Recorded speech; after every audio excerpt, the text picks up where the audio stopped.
सांगतो फुकट भांडण विकत घेऊ नका. तुम्ही आता जर भांडण विकत घेतला आणि अडचणी म्हणून मराठी सुद्धा पुढे चालून घेऊ शकते ती कर भांडण 100%. मग त्याला तुम्हाला किती वाईट वाटत. त्याच्यामुळे उगाच नाराजा पसरू नका. धनगर बांधवांनी समजून घ्या राज्यातल्या तुमचं आमचं कुठंच काही नाही. राज्यात माया तरी ऐकवत नाही हो धनगराचं मराठीचं वैर येऊ. तुम्ही ज्या नेत्यावर नाराज आहेत त्या नेत्यावर आम्ही सुद्धा आहे. उलट तू कसारखं आहे. फक्त एकच भांडण घेऊ नका. व्हायचं असेल तर व्हायचे आणा. कारण 13 महिने झाला तुम्ही विरोध करताय तुमचे नेते. आम्हाला धनगर समाज मराठ्याला विरोध करत नाही हे जाहीर सांगतो अंतरवाली त्या पवित्र मंदिरातून.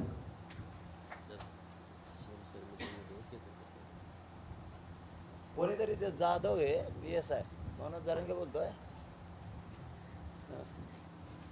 जी जी ते कोणीतरी जाधव म्हणून इथं PSI नाव काय पूर्ण API जाधव वडीगुजरीला त्यांना आता ड्युटीला लावलं होतं. परतूरचे आहेत ते. परतूर जालना जिल्हा परतूर तालुक्यात. त्यांनी विनाकारण लोकांना शिव्या देतात. PSI API यासाठी असतो का आमच्या लोकांना येणाऱ्या जाणाऱ्या शिव्या द्यायला. आणि बॅरिकेडमध्ये लावलेत आमच्या येणाऱ्या हवेवरती. ते वडीगुजरीला हवेच्या इकडं आंतरवाली रस्ता येतो ना आंदोलनाकडं. तर त्या रस्त्याला लोक येत आहेत भेटायला. माझी सिरियस तब्येत झाली म्हणून इकडे येतात भेटायला मला. महाराष्ट्रातून सगळे लोक इकडं तुटून पडलेत.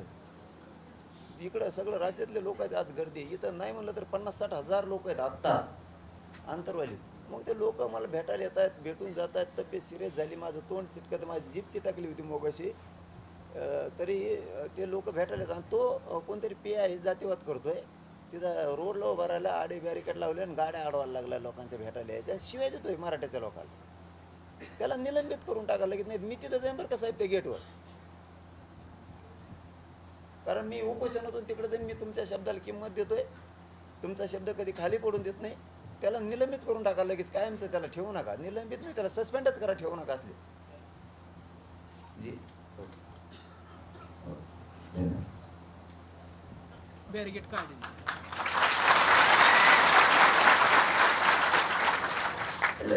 घेतलं का लोक जगून येत नाही.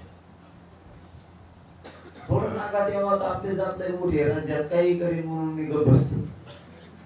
वाटतं माझ्या यांना थोडं बोलत गेलं की काही करते. त्याजवळ मी आपलं राग गिळतो. अपमान केला कुणीतरी गिळतो. कुणी मला किती शिव्या दिल्या तरी मी आपला गिळतो. मी समाजाला नाही सांगत की मला घाण बोलले, मला घाणशा दिल्या. मी म्हटलं गप्प राहतो. कारण तुम्हाला कळून नाही द्या, तुम्हाला सहन होत नाही. मी सहन करतो. मला सहन करायला लागले हे काही करायला लागले. त्याला काय मग जे होईल ते होईल. काय करू मग. त्याला जर आपल्याला मारायचंच म्हणल्यावर त्याला काय करायचं. ते जर प्रत्येकच मारायचीच भाषा करायला लागली, दंडच फुटती देत. किती दिवस आपण तरी कसेच. किती दिवस.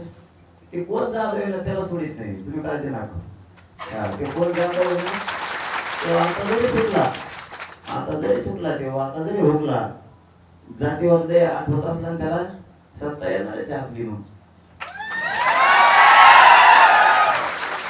त्या टायमाला त्याने घरी पाठवलं तिथं पुढं कायमचं ते दारे धरालाच बायको जातात घरी त्याच्यात खोर नादी नाही लागायचं. गोडीनं राहा. गोडीनं काम करा. पोलिसांची इज्जत करतो राहा. आम्ही रोज देऊ घालतो त्यांना आणि शेत येत आहे. काढे का नाही गेट काढे का फक्त बिगर केल्यावर बोला.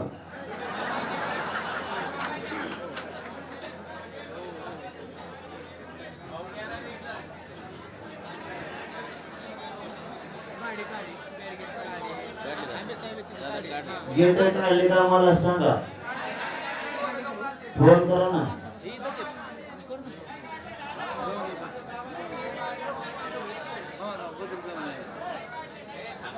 एकदा खात्री करा काढलेत का. एकदा खात्री करा काढलेत का. नाही त्यांना चिखलाचं असतं वातावरण तर चिखलं त्याला लावलं मी चौक काढतो. नाही काय जायची गरज नाही कोणाची. निरोपी ओताळे व्हायचं नाही, संयम धरायचा मराठीने. संयमामुळे तर आपल्या गुन्ह्यात लागणार.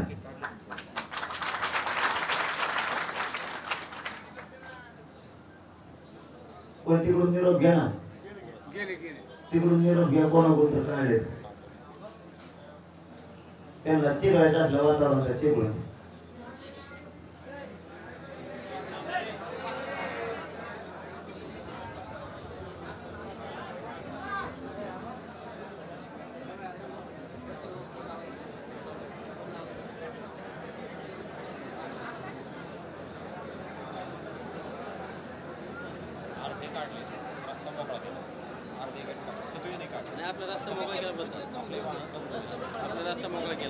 आपला आपला रस्ता मोकळा केलाय. कोणी निरोप दिलाय? आता का कवा केलाय मोकळा? नाही, जे म्हणजे केला तू म्हणतो नाही, तुला काही माहितीच असते नसते. कोण कोण उभा आहे आपल्या तिथे? अर्धा तर मोकळा केला असं ना आपला.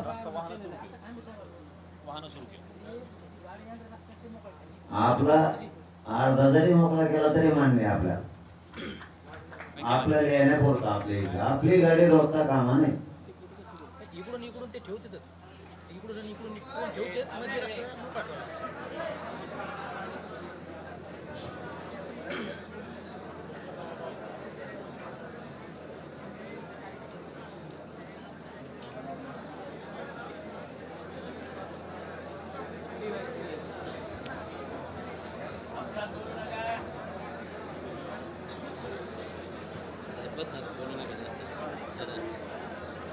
काय निरोप काय झोपायला मला लागला ठरलं का बरं.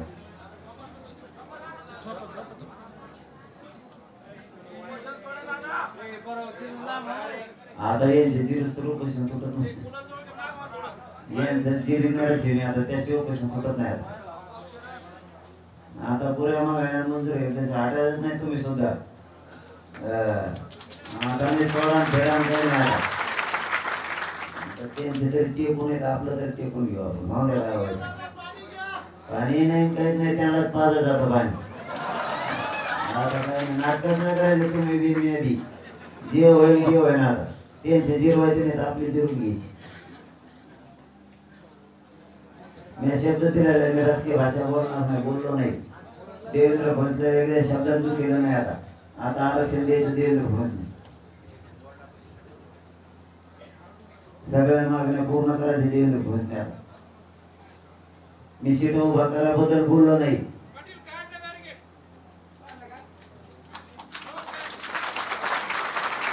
येता जाता सगळे जण आपले शांततेत येत जात.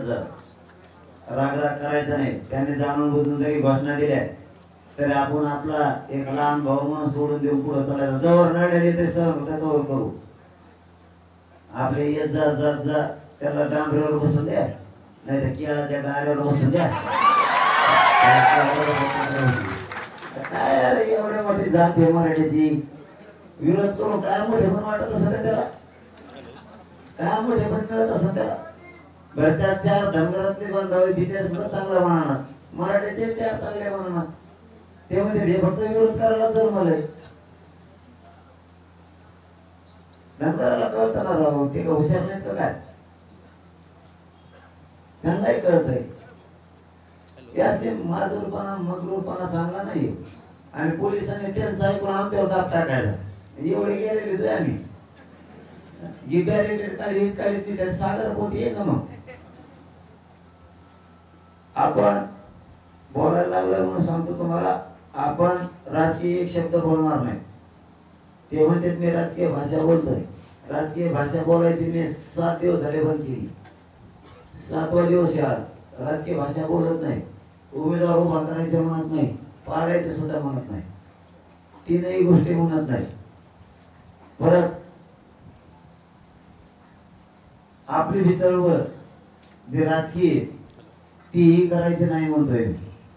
5वी गोष्ट, मला माझ्या समाजाला राजकारणात जायचं नाही हेही सांगून टाकले.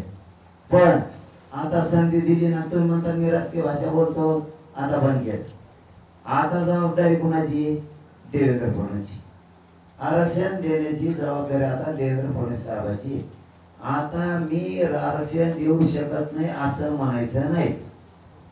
तू जर तसं म्हणलं, तुम्ही तुम्ही म्हणतो त्यांना, तुम्ही जर म्हणले मी आता आरक्षण देऊ शकत नाही, तर भाजप मधला मराठा सुद्धा तुमच्या बाजून राहणार नाही. आणि जर कदाचित तुम्ही मला पाणी पी म्हणायचं नाही आता, आणि मी तुम्हाला नाही गपरायचं आता, तुम्हाला माया येते, कामं सोडून कुणी भेटायला यायचं नाही, कुणी कामं सोडून भेटायला येत नाही. मी एकटा खंबीर येईल तुमच्या लेकरासाठी लढायला, मी मारायला तयार आहे. हो, काम नसेल तर मग हरकत नाही. पण आता हे माझ्या आजूबाजूचे सांगायचं, मला सगळ्या राज्यातून फोन येते, आम्ही येणार. मग गावात लोक काय घरी इकडे तब्येत खराब झाल्यावर घरी नीट बसत नाही. मग गावातले लोक गाड्या करून कोणी इकडे निघाले आंतरवाडीकडे. काम नसलं तरी आपण काम बोलून कधी येऊ नका, सगळं शांततेत राहा. पण एवढ्या वेळेस तुम्ही मला पाणी पी म्हणायचं नाही, मी बी प्यायचं नाही. तुम्ही मला उपचार घ्या म्हणायचं नाही, मी बी घेणार. आपल्या जातीचं कल्याण एकदा त्यांना जर टिकून येत आपण तरी. आणि या दोन्हीच्या गॅप मध्ये तुम्हाला सांगायला जर कुणी नाही राहिलं किंवा तब्येत जास्तच खराब झाली आणि कशाने काही जर झालंच, माझा एकच शब्द ध्यान ठेवायचा, कधीच चंद्र सूर्य आहे तोपर्यंत भाजप येऊ द्यायचं नाही. जर मी गेलो कधी देवेंद्र फडणवीस कधीच दिसून द्यायचा नाही, कधीच सत्तेत आले नाही पाहिजे लोक. त्यांना सत्तेत राहायचं असलं तर आमचं आरक्षण देऊन टाकायचं. तुमचं राजकारण तुम्हाला लागलं, मला करायचं नाही. माझ्या समाजात गेले मोठा समाज आरक्षण मोठं होईल आणि त्याला कसं कसं मोठा करायचं मी मोठं बघायचं. माझ्या जातीत कसं मोठं करायचं मला अक्कल आहे, मी मोठं करतो. राजकारणात गेलं तरच मोठं करता येतं, ही खोटं पण आहे. राजकारणात गेलं तरच जात मोठी करता येते, हे सगळं खोटं आहे. मी मोठी जात आरक्षणातून आणि त्याचे दुसरं आणखी एका बाजूला कसा मोठा करायचं मी माग करतो. मला चांगला माहिती मोठी जात मोठी कशी करायची. काही कुणी माझ्या जातीला गेल्याने शिकायची गरज नाही. राजकारणात गेलं तरच मोठं होतं, हे खोटं आहे सगळं. काही गरज नाही. मी माझी जात तुम्हाला 5 वर्षाच्यात आरक्षण दिल्यावर, आरक्षण आता दिलं की त्यानंतर 5 वर्षाच्यात सगळ्या श्रीमंत मोठी जात करून टाकली. शब्द आहे माझा तुम्हाला. राजकारणात न जाता काही गरज नाही. बघू आता फडणवीसांवर साहेबांवरती आपण एवढे विश्वास ठेवलाय, त्यांनी या संधीचं सोनं करावं, मराठ्याला आरक्षण देऊन टाकावं. मराठा आणि कुणबी एकाची अंमलबजावणी करून टाकायची, सगळ्या सोयरीची करून टाकायची. हैदराबादच्या गॅजेट सर तिन्ही गॅजेट लावून टाकायची. सरसकट राज्यातल्या पुरे केसेस मागायच्या, कारण काही पोर आमच्या त्याच्यात नसून नाव आले उगाची फुकट फाकट शाळातून तिकडे चालवून त्या धरून गाडी टाकलेली आणि मोठमोठे केसेस त्याच्यात वाटलं. त्यामुळे त्या सरसकट मागे घ्यायच्या. जे जे काय विषय आहेत आपले ते सगळे त्यांनी अंमलबजावणी करायची. त्याचं राजकारण त्यांना लगलाभ काही देणं घेणार नाही. पण नाही दिलं की मी शेवटचा शब्द वापरला, जर मी राजकीय भाषा बोलत नाही, काही वापरला नाही शब्द, जर नाही दिला ना मग मात्र आपल्या नावाने फडणवीस साहेबांनी बोंबलायचं नाही.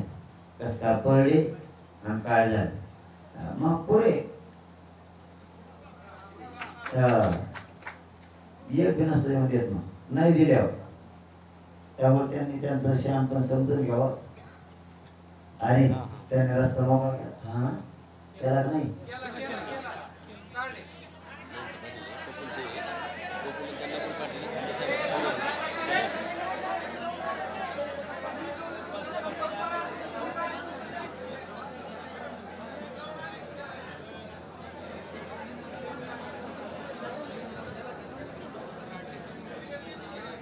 नाही तर काय हे वळी गोदरी वगैरे पोर काढा ना, वळी वगैरे काढे नाही नाही म्हणतात. बघा अरे एक जात हे बघा एक शिकतो जात जात तुम्हाला आपली जातीचा आनंद ठेवा. एक झाले शक्यतो माहीत असलं तर खोटं नाही बोलायचं. दोनदा तीनदा खात्री करायची, फसणार नाही जात एखादा अशी असं आडमडून बोलून एखादा जात फसत किंवा एखाद्याचा घात होईल. मग काय करायचं, इथून पुढं हुशार व्हा. एक एक गोष्टीची तीनदा खात्री करायची. एखाद्या मला शिया दिल्या आपण लगेच म्हणायचं दिल्या का बघा, दुसऱ्याला पाठा तिसऱ्याला पाठा, आपण लगेच दाखले घेऊन पळतो. शिया दिल्या नाही ते मार कोण गेला तिकडे घेणं देणं आणि मग मध्ये शिया दिला काय मग चुकलं राव म्हणजे हाना झाल्यावर त्याच्यामुळं पुऱ्या गोष्टीची इथून पुढे विचार करायचा. उगाच लय जात आपली एक झाली सोन्यासारखी जाते आपली, आणि काही गरज नाही रे कोणाची. 50-55% राज्यात एकटी आपली लहान जात नाही, सगळ्याला पूर्ण मोडून सगळ्याला.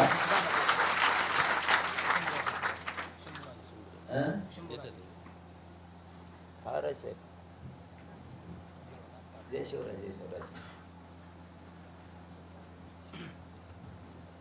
तब्येत तर पूर्वी बिघडलेली, पण तुमच्या पोलिसांनी ठेप्याला आणली माहिती तब्येत. ते जातीवाद करते, ते रोडला उभा राहिले तिथं आंतरवालीकडे. तर माझी तब्येत खराब झाली, माझी जीपची टाकली होती तोंडाला. तर महाराष्ट्रातले लोक येत आहेत भेटायला, सगळे राज्यातून गाड्या घेऊन इकडं. ते वडीला त्यांनी जाधव नावाचं कोणीतरी EP आहे, कुठून आले जातीवादी चालत ते. आता यांचा आदर तरी कसा करावा, बाकीच्या पोलिसाला भाकरी खाऊ घालतो आमच्या इथं, आणि तो शेत येतोय पोरायला.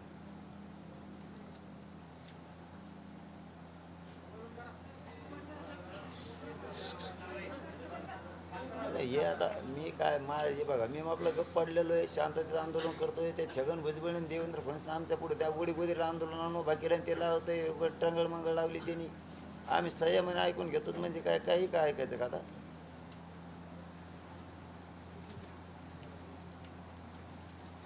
नाही, याला पहिलं बडतर्फ करावं गाड्या. हे असला पोलीस नसतो कधी. शेत येतोय म्हणजे या पद्धत आहे का, आणि आमचा रस्ता बंद केला, लोकांकडून यायचं, आणि मग तिथं काही झाल्यावर म्हणजे याला दंगल घडवायची असंच म्हणायचं. थोडक्यात पोलिसाला दंगल घडवायची.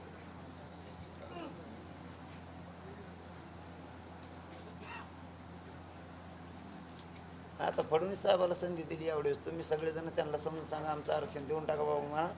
आम्हाला राजकारण ऐका, नाही एकच मिनटं घेतो. तुम्ही सरळ सांगून टाका त्यांना आता की मला राजकीय भाषा वापरतो म्हणले ना, मी राजकीय भाषा वापरीत नाही. एक. दुसरं, पाडापाडी बंद. तिसरं, तुमचं राजकारण तुम्हाला लकलाभ, आणि जो देईल समाजात उघड्या डोळ्यानं बघतो कुणी फायदा केला आहे आपला. हां, त्यांना एवढंच सांगा उद्याच्याला की त्यांच्या ज्या मागण्या आहेत ना त्या मान्य करून टाका, अंमलबजावणी करा, तुमचं राजकारण तुम्हाला लकलाभ. नाही, मी उठलोच, मला उठलेच तुमच्या पोलिसांनी, मग मला राग आला, मला नाही निघत दम. मग ते उगा खवळून घेतोय, बाचकानं कुठून आणलं कुठून नाही, बळच पोलीस भरती घेत असं 35,000 रुपये.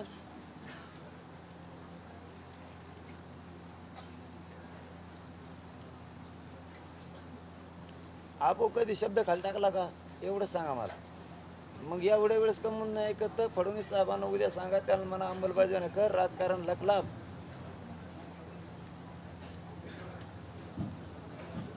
त्यांना फक्त एवढंच, मी कधी शब्द खाली टाकला का एवढंच सांगा मला.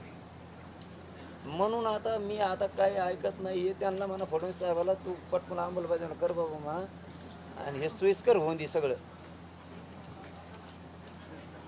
तुम कधी शब्द खाली टाकला का, मी आधी ते विचारलं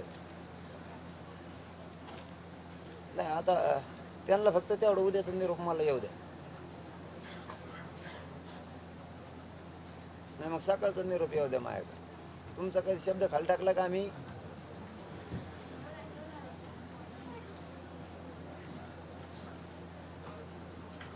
त्यांचा निरोप येऊ द्या मला.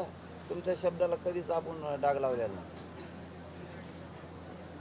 मला बोलायला सुद्धा त्रास होतो, पण त्या पोलिसांनी एवढा त्रास दिला आणि लोकांना शिवाय द्यायला मी सहन नाही करू शकत. साहेब, त्यांनी जर गेट नाही काढे ना, मी गेट उपरून फेकणार बरं का स्वतः जाऊन तिथं. मग ती काय धिंगाणं इथं. आता कोणाला पोलिसाला विचारत इथं 50-60 पोरग बसलेलं. आत्ता हे लोक एवढे तरायला लागलेत ना, की गेट येऊन यांना तिकडून 9 किलोमीटरहून यायची वेळ आली. पण ते गेट काढायला लावा त्याला, पहिले ते गेट उपटून फेकणार आहे मी, नाही मी स्वतः जाणार आहे तिथं उपोषणातून. मग तिथं काय होईल ना, याला जबाबदार ते स्वतः राहणार आहे, ते पोलीस PSI ते गेट आडवे लावले त्यांनी. 1 लाख लोक आमचे तिकडे थांबले साहेब.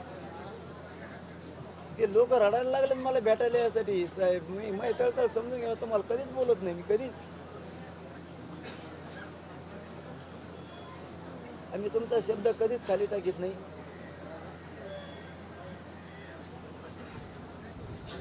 ते गेट काढायला लावा त्याला पहिले, नाही तर मी काय गेट काढायला गेलो ना तर हे पोरं काय मग बघा. हा बघ ते पोलीस जबाबदार राहणार आहे पुढच्या याला धिंगाण्याला. त्याला नावेला त्याला धिंगाणा करायचा फडणवीसचा ऐकून, आणि त्या याचं त्या त्या छगन भुजबळ पुन्हा आमच्या पुढं आणून उपोषण बसले. असं उपोषणापुढं उपोषण असतं का?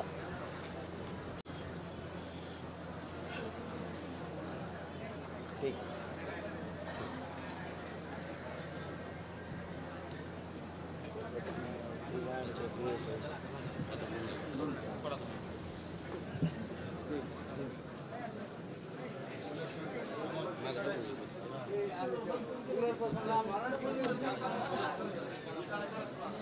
थोडं पुढं.